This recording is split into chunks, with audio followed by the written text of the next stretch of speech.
Penting diketahui, nasionalisme kita ini tidak lahir dari persamaan yang sifatnya determinatif, tetapi lebih kepada kesamaan ideologis yang memantik dalam sebuah harapan luhur. Imagine community dalam istilah Ben Anderson. Meski berbeda latar belakang agama, bahasa, dan adat, tetapi bersepakat untuk hidup bersama dalam naungan konstitusi.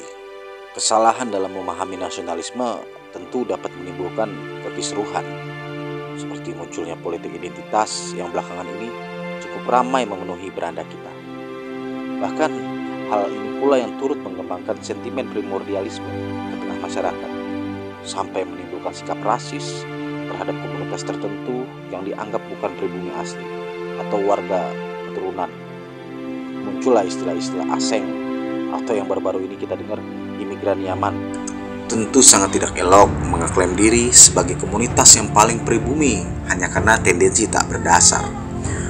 Karena harus diakui pula bahwa budaya Indonesia banyak dikonstruk dari beragam kultur dan peradaban dari bangsa lain melalui pola-pola akulturasi dan asimilasi.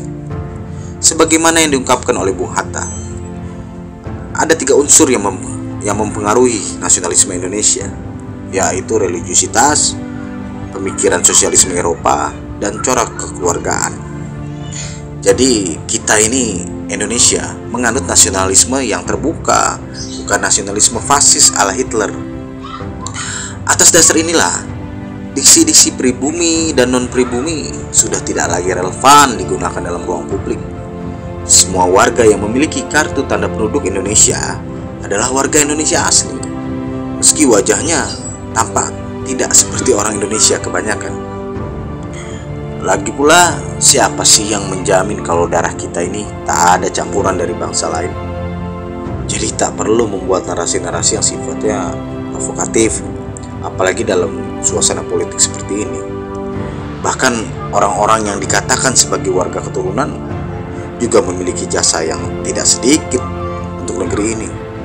Kita sering mendengar sebuah adagium bahwa beragama secara ekstrim akan membuat manusia menjadi jumut.